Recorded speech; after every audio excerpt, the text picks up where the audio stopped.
Okay, guys, let's welcome you to the Mexican Grand Prix. I have turned down the AI to 65% to give myself a chance. Remember, we did 110%, 80%, 70%, and kind of messing around and fine tuning it. Also, I turned up the engine volume just a little bit so you guys could hear the race more than my voice. So let's go ahead and start the race. If you guys haven't played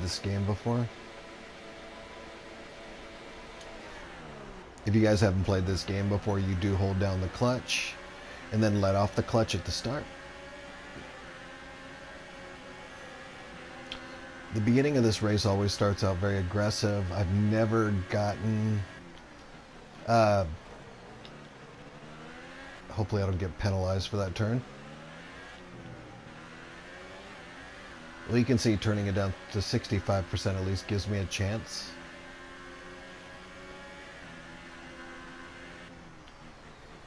I put on the dynamic racing light for you guys too. I don't use it that much, but it does teach you the track. It's a teaching tool, and I kind of use this as a chance to teach people about racing, and or maybe just entertainment, the enjoyment of F1. Uh, you can get a feel for the track without the dynamic racing line just by using the full track. You can see the apexes and all after a while. Like playing pool, you can just see the angles. But the dynamic racing line is enjoyable to look at. They do even on the turns, the 3D effects. And it gives people that are new to the sport or want to learn about the sport something to look at. That start was okay. Now stay alert for threats around you. There's Lewis Hamilton behind me. And I added a little bit more on-screen display for you guys. He did slipstream. I'm going to get out of his way and I'm going to pass him up here.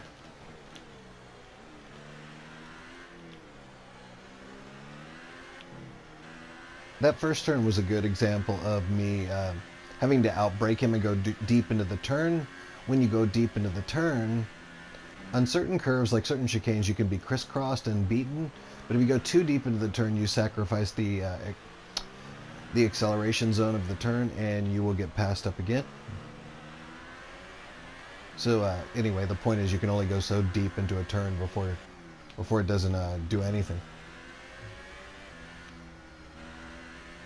You can guys see that the dynamic racing line tells you to use the full track, right side to left at the apex right there.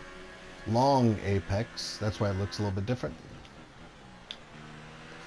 Left to right, curb to curb. I took that about as well as you can. And as you can see, I did catch up to him just a little bit. Great work. That's a new fastest lap for the race.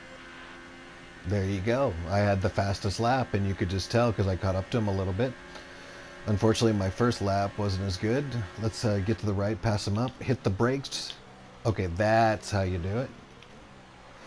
Otherwise, you sacrifice coming out of the turn by going too deep once again. When you do go too deep, the reason is you're trying to overtake somebody on the straightaway or the DRS zone. And he caught DRS on me because he was within 1 second of me. That's why he was going 13 miles per hour more than me. I did explain on my last video at the Austrian Grand Prix that the DRS zone is where the back wing opens up and it reduced draft, creates more overall top speed on straightaways.